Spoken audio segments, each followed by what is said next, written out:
L'heure de retrouver Christophe Dansette pour parler économie. Bonjour Christophe. Rebonjour Pauline. À la une de l'actualité ce matin, donc Apple dans le viseur de la Commission européenne pour dissimulation fiscale. L'amende pourrait faire très mal.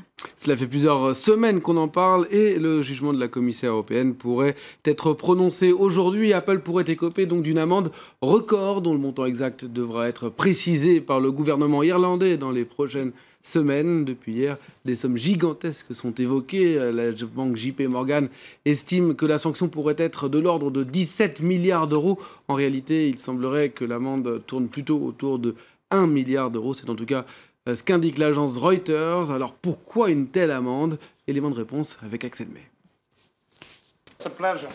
En début d'année, le patron d'Apple, Tim Cook, était venu plaider sa cause à Bruxelles.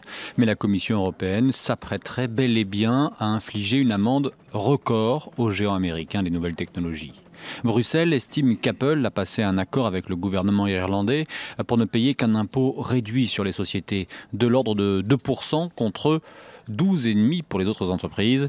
Selon Bruxelles, ces arrangements sur la période de 1991-2007 peuvent être considérés comme des aides publiques et donc contraires au droit européen. Dublin nie, tout comme Apple, qui affirme avoir toujours respecté les règles, son PDG parlant même d'une guerre entre pays qui veulent récupérer les profits d'Apple.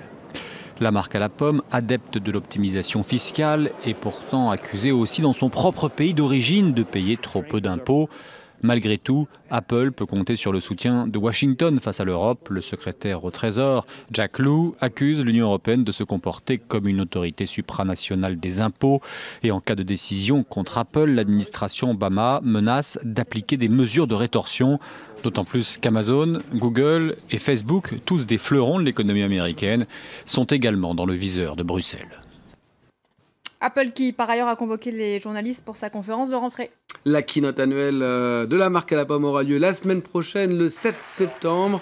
Apple devrait y annoncer un nouvel iPhone, l'iPhone 7, et peut-être aussi une nouvelle version de son Apple Watch. On passe au marché. Quelle tendance en Asie ce matin? Tendance plutôt au vert avec une belle progression à Hong Kong où le Hang Seng gagne actuellement 0,76%. Ailleurs, la hausse est plus modérée et le Nikkei vient lui de clôturer en très léger recul, moins 0,07% en raison d'indicateurs mitigés. Le chômage diminue, c'est bien, moins 0,1 point à 3% de la population, mais la consommation des ménages, elle, n'est pas en forme, elle recule pour le 5e mois consécutif. Autre dossier important ce matin dans l'actualité économique en France, la crise du lait avec peut-être une chance d'accord entre producteurs et distributeurs. Un nouveau round de négociations vient de débuter ce matin à la préfecture de Laval entre producteurs de lait et Lactalis. Après l'échec des discussions vendredi, hier soir, les éleveurs ont lancé une quinzaine d'actions devant différents sites du numéro 1 mondial des produits laitiers pour faire pression sur le groupe. Reportage de nos confrères de France 2.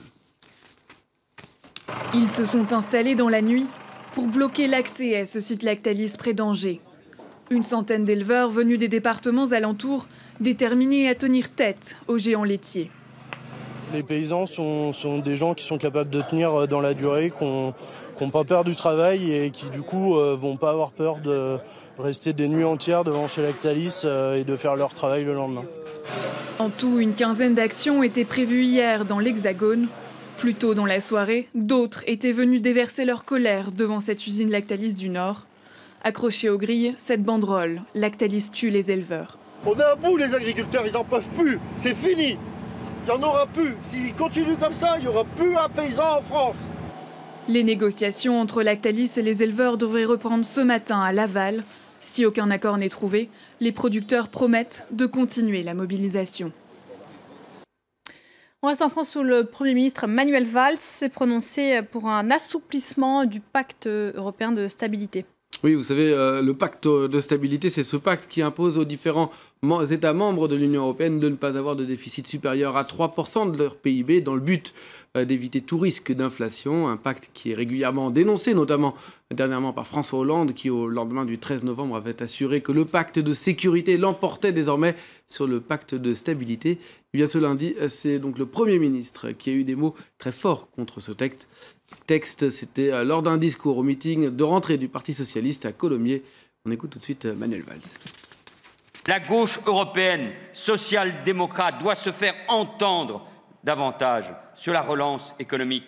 sur l'assouplissement des règles du pacte de stabilité, pour lutter contre le dumping social et la fuite fiscale, sur le dossier des travailleurs détachés, bref, pour redonner de l'espoir et pour faire en sorte que l'Europe parle de nouveau au peuple. Puis autre accord, Christophe, ou du moins projet d'accord décrié par le gouvernement français, le traité de libre-échange transatlantique. Après les critiques du gouvernement allemand dimanche, eh bien, c'est au tour de la France d'aller encore plus loin. L'État va demander tout simplement l'arrêt des négociations qui ont lieu actuellement entre l'Union européenne et les États-Unis. Les 14 séances de discussion n'ont rien donné, n'ont pas été à la hauteur. C'est ce qu'affirme ce matin le secrétaire d'État au commerce extérieur, Matthias Feckel, chez nos confrères de RMC. Rappelons que les discussions butaient en particulier sur le problème des normes. L'actualité en bref et en images, on commence avec ce mariage avorté entre les biscuits Lu et les bars Kit Kat. Mondelez, le géant américain propriétaire des célèbres biscuits Lu et des chocolats Milka, vient en effet d'annoncer avoir mis fin à ses discussions avec le chocolatier américain Hershey. Le groupe qui distribue notamment Kit Kat pour le compte de Nestlé aux États-Unis avait refusé une offre à 23 milliards de dollars au mois de juin dernier. Tati débarque au Maroc. L'enseigne française à Bakou ouvrira sa première boutique à Casablanca vendredi. C'est ce qu'indique Tati sur sa page Facebook. Et enfin, l'Égypte se dote d'une TVA, une taxe sur la valeur ajoutée d'un taux de 13%. La réforme a été adoptée hier par le Parlement égyptien, une réforme demandée par le FMI en échange d'un prêt de 12 milliards de dollars. On termine, Christophe, avec Airbus qui veut fabriquer des taxis volants autonomes. Et oui, la ville du futur se dessine et pour le groupe aéronautique, il sera bientôt possible, en tout cas d'ici une quinzaine d'années, possible de commander un taxi à partir de son téléphone portable, un taxi volant au même prix qu'un taxi normal. Le projet est pris très au sérieux par Airbus qui a confié le dossier à sa branche innovation basée dans la Silicon Valley aux États-Unis. Le projet a même un nom, il s'appelle City Airbus. C'est ce qu'on apprend dans le magazine interne du groupe européen du mois d'août. Alors d'ici une quinzaine d'années, eh bien peut-être que notre monde ressemblera de plus en plus à celui décrit par Luc Besson dans Le 5e élément. Un peu moins sombre, j'espère. Merci beaucoup, Christophe, c'était l'économie.